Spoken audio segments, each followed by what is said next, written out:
Hi everyone. Let us move on to the first chapter of chemistry, chemical reactions and equations. What happens when milk is left at room temperature during summer? An iron pan or nail is left exposed to humid atmosphere. Like this, there are various examples for chemical reactions. The nature and identity of the initial substance will changes, like grapes getting fermented, cooked food after some time getting spoiled, food getting digesting inside our body, and the respiration. So whenever a chemical change occurs, we can say that a chemical reaction has taken place. So what is chemical reaction? During chemical reactions, atoms are not created or destroyed. They are just rearranged. So how can we tell if a chemical reaction has happened? So how it gives some hints that in a substance some chemical reaction has already happened. First is, if a gas is produced, it might be a chemical reaction. There will be bubbles formation. So it is a chemical reaction. If it changes color, it might be a chemical reaction. Like iron rusting. A clean iron rusts to form another state. So it is also a chemical reaction. If it gets hotter, it might be a chemical reaction. If a simple substance getting burned or getting spark, it is also a form of chemical reaction. Or if it gets colder, it might be a chemical reaction. That is, if a substance gets changes from its initial state to a some more colder state, then it is also called as a chemical reaction. So signs of chemical reactions are, there are four main signs that indicate a chemical reaction has taken place. First is a change in color. A substance will loses its color or form to some other color. It is an example for chemical reaction. Next is change in state. Initial substance changes to either solid or liquid or gas. So this is also an example for chemical reaction. Next is evolution of gas. Gas will come out in the form of bubbles or foam. This is also a form of chemical reaction. Next is change in temperature. An initial substance changes its temperature from high to low or low to high. This is also a sign of chemical reaction. So these are the four main signs of chemical reaction, and it is very important to know. Two main important reactions. One is exothermic reaction and the one is endothermic reaction. So what is exothermic reaction? The name itself says exo means release of energy or heat energy. So exothermic reactions release energy. These reactions feel hot. Next is endo. Endo means it will trap. Endothermic reactions absorbs energy. These reactions feel cold. So the reaction which absorbs energy is endothermic, and the reactions which gives out, liberates energy is called as exothermic. Usually exothermic reactions will be hotter and the endothermic reactions will be colder. I hope you understood these basic concepts of chemical reactions. Burning of magnesium ribbon is a chemical change.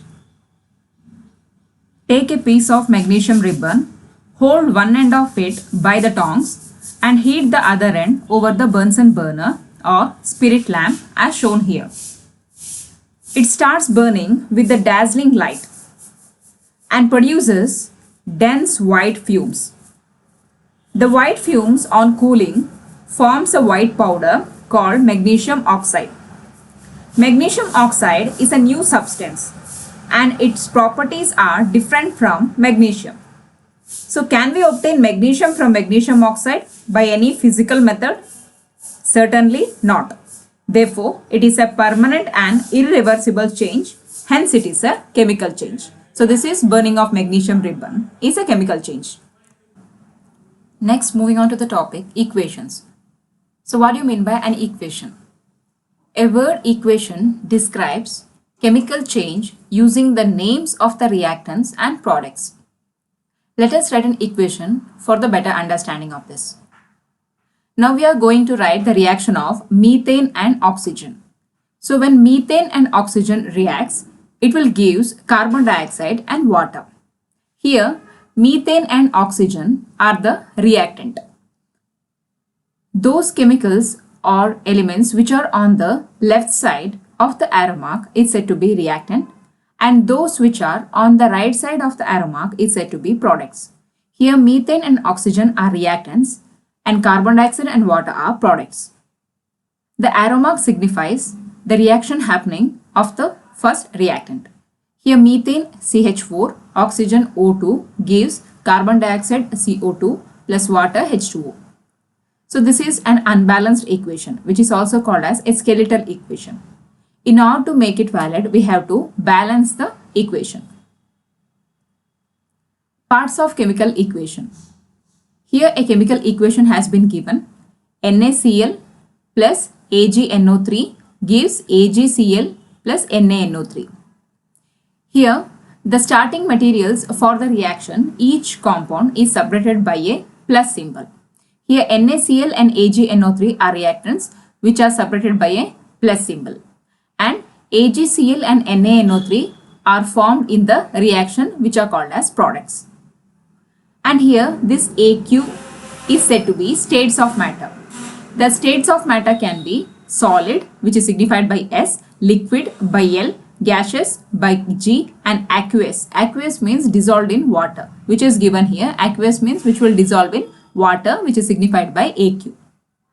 And the arrow mark can be said as read as, yield, produces, forms, and makes.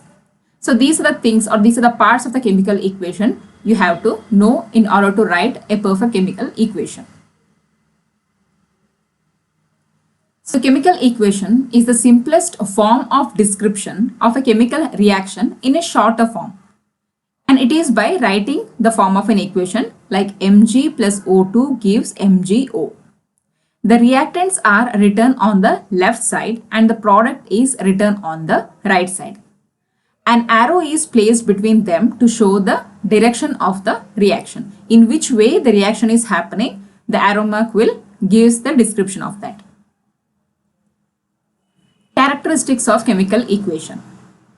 The equation must represent known facts. So Mg plus O2 gives MgO is a known fact. So chemical reaction should always give a known fact. The equation must contain the correct formula for the reactant and product. We should not write a wrong formula or incorrect formula for that. The law of conservation of mass must be satisfied. That is, we always have to balance the chemical equation. If it is unbalanced, then it is not in the opinion of conservation of mass. So it is not satisfying the law of conservation of mass. So always while writing an equation, we have to keep it in mind. We have to satisfy the law of conservation of mass by balancing the equation. Next is showing phases in chemical equations. There are three phases.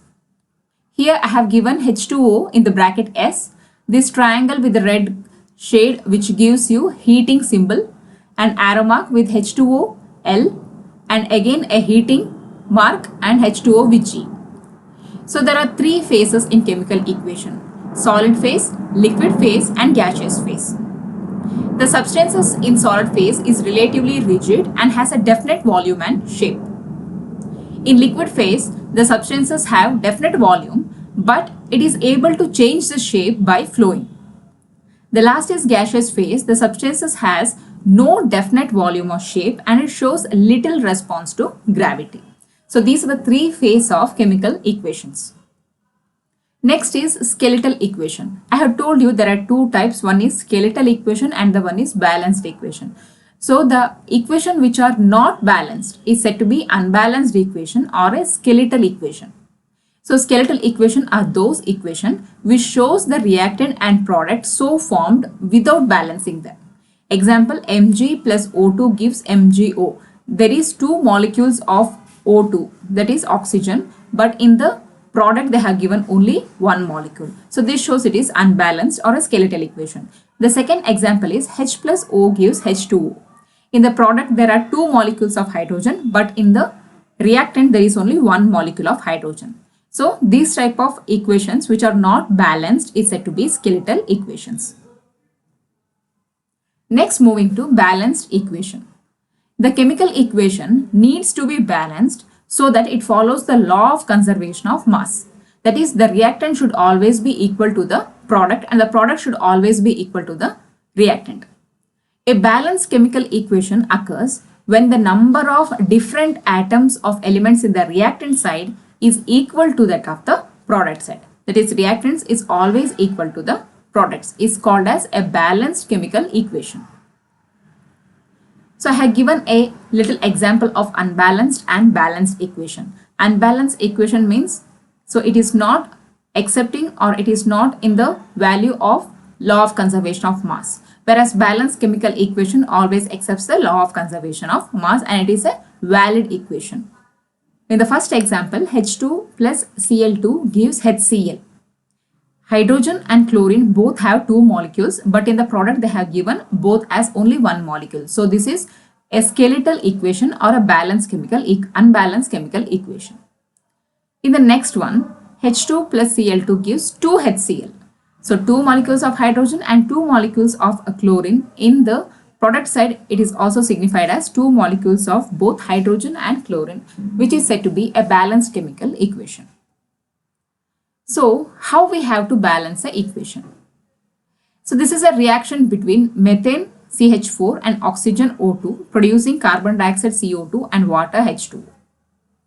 So CH4 plus O2, here C is 1 molecule, carbon is 1 molecule, hydrogen is 4 molecule and oxygen is 2 molecule in reactant. Whereas in product, carbon is 1 molecule, hydrogen is 2 molecule and oxygen is 3 molecule. The reaction shown is a combustion reaction. A compound reacts with oxygen and produces carbon dioxide and water. The technique is to balance the carbon atom first, then hydrogen atom and then the oxygen atom. This is an example of an unbalanced equation. Just I have told CH4 plus O2 gives CO2 plus H2O. So here only carbon atom is equal to reactant and product. But there are 4 molecules of hydrogen, but in the product 2 molecule. In the reactant 2 molecule of oxygen, but in the product it is 3. So hydrogen and oxygen is not balanced, only carbon has been balanced. So in order to balance this equation, so the balance has been done like this. CH4 plus 2O2 gives CO2 plus 2H2O. Now all the reactants, the number of molecules in all the reactants is equal to the number of molecules in all the product. There are certain rules we have to follow while balancing the chemical equations. The first one is determine the correct formula for all the reactant and product. So that is the first thing we have to keep it in mind. We have to know the correct formula for all reactant and product. Second is write the skeleton equation, separating the reactants on the left and the products on the right. So after knowing the formula, first we have to write the skeletal equation, means an unbalanced equation of the reactant and the product. So determine the number of atoms of each element and polyatomic ions in the reactants and products. Next, we have to name the number of atoms in each element in both reactants and products. Balance the element one at a time by using coefficients. When no coefficients is written in it, assume it to be 1. So next, one by one, we have to balance it according to the atoms given. Check each atom or polyatomic ion to be sure they are equal on both sides of the equation. Make sure all the coefficients are in its lowest possible ratio. We should not take a very big number to balance the equation. Always we have to go from a lowest point. Next, never change the subscript. We know that H2, here H2, 2 is the subscript of H. So we should not change the subscript of that. So this is the way of balancing the chemical equation. I will tell you the types of equation. One is word equation.